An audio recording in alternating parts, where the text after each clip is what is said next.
Hello and welcome. I'm Siddharth Zarabi, and with me is Bharat Kaushal, the Managing Director of Hitachi India. We are here uh, at Davos at the World Economic Forum. Bharat, and you're a very brave person without a glove. But I want to ask you, now that we are here, what's the India investment story looking like to you? Because right behind us are the India engagement centers spread all over the promenade.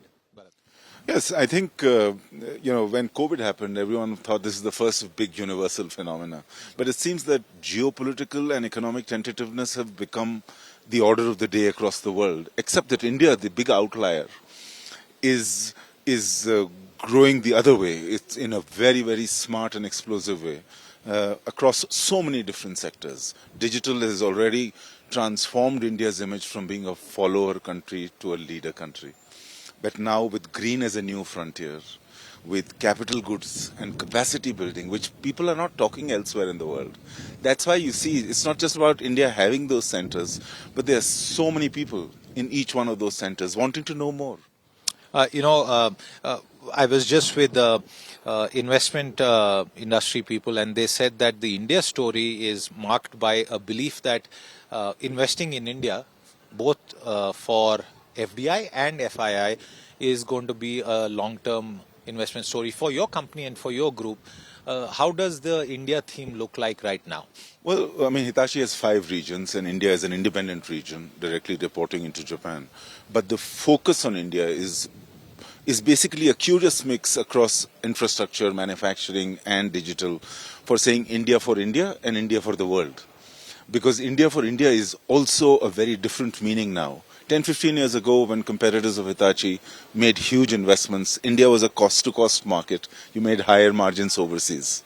Now, with India redefining the new level of what should be green, what should be efficacy, what should be bottom line consciousness, Indian volumes help amortize costs in such a unique way that you are automatically competitive. And it coincides with a time when, because of raw material prices going up and inflation soaring, interest rates in global economies, which had soared by low interest regimes for a quarter of a century, have also seen a very, very dramatic rise, with US rates at 6 and 6.5%. So Indians were already paying when they made single digit returns. And now we have come to a point where that Indian is a smarter outcome producer than anyone else who's less than 5%, and somewhere the bandwidth of tolerance of many supply chain companies across the world are worse off than in the Indian context. So, is the supply chain shift actually working? Because this has been now spoken about for almost 3 years Yes, running. and I think it will be spoken of for 10 years. And the reason why I say this is that when I spoke about digital, yes, Society 5.0 happened in India, a more entitled, empowered society, even when industry existed in many, many different forms. But as money gets attracted into the industry, and the mood of how trade patterns are evolving elsewhere in the world, spot and fixed contracts are changing the game very, very rapidly.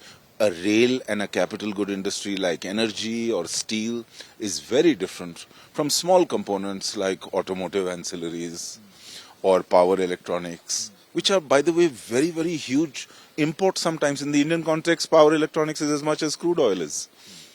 So you have to be fostering a growth pattern in which a larger part of India can see the powering of good. And that can be an example for a takeoff as a bigger global player. So supply chain resilience will remain a very big priority.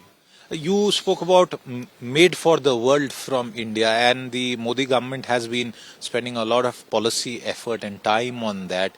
Uh, your group also does a lot. Shares with us some details of what have you done in terms of made for the world from India. Well, okay, let me say two things, two examples. One in the rail sector, where we are deeply involved in modernizing Indian rail in the metros, also bringing the bullet train into India. But we are doing trains in North America from India. We have already won contracts as Hitachi, and LOIs extended to India for supply halfway across the world.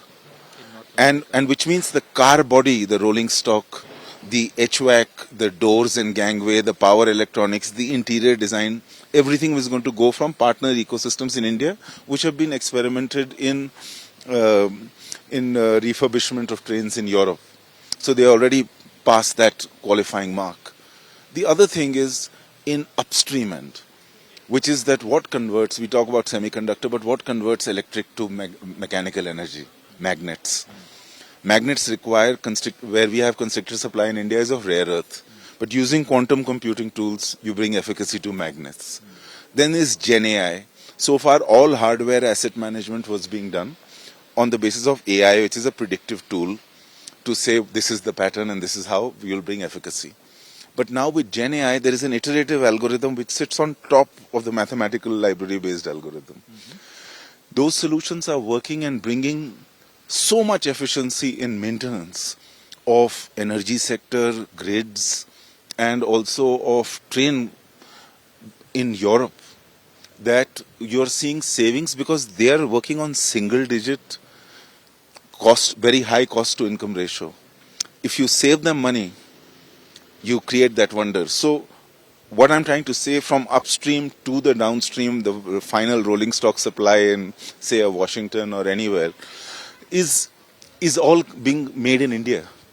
So you have set up a canvas, and this is only for Hitachi, I'm saying. But there is an environment, yes. Yeah, absolutely.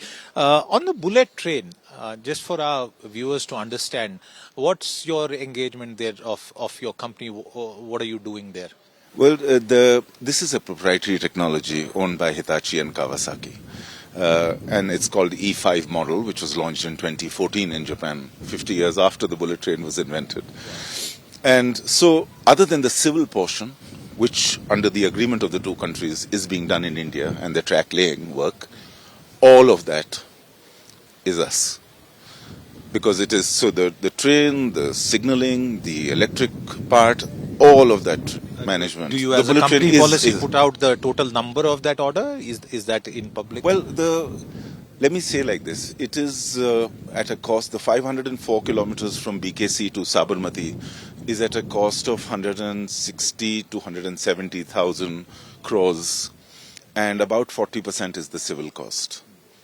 And 60% of that is really the cost of the rest and delivering the whole thing. Well, it also means installation and making, which is a big stuff, and the training, because it is a new species of railway engineering. Absolutely. It's not just high speed. Bullet train it's or dedicated Shinkansen is, and yes, everything.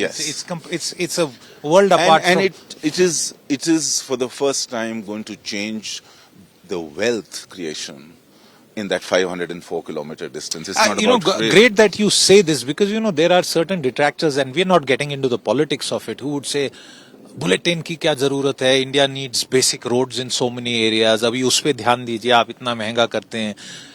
People even extend that argument for our space missions out of I think a mixture of ignorance and other reasons. But can you respond to that? Yes, I think it's about the generation of technology platform that you work with. There used to be a time, Siddharth, when we had lots of B.Tech jobs and not M.Tech jobs in the country. And this is what I'm trying to say. Assisted intelligence, automated intelligence, augmented intelligence is one level of sphere. And then there is autonomous intelligence, which is the next level of engineering. When I say defense, when I say space, the way in which a platform impacts industrial packaging, food processing, and so many other things, just by having that capability, is tremendous. I mean, why do you think it's not about space, and there is no link directly between making India land on the south side of the moon at the cost of less than a Hollywood film? But the biggest icons of the Western world, whether it's Tesla car, whether it's Apple iPhone 15, they're being made in India now and also being sold outside or will be sold outside. So that is because that capability is meeting its right match. And so we are going to create more of those master level, doctoral level jobs. And that's how I see as the big balance sheet strength. It's not about technologies will come and shelf life redundancy will remain. Absolutely. And the message that Bharat Kaushal is delivering is that don't take a too simplistic view or linear view of it. You spoke about development around the 500 plus kilometers of that track. And Bharat Kaushal, I hope to get another update on that with you, hopefully there, and not in very cold, very windy and freezing Davos views. The temperature suddenly dropped. It got really cold, but the conversation was very nice. Bharat Kaushal, Thank you very much, for your Siddharth. time. Lovely With that, talking it's a wrap. We'll see you again. Bye-bye.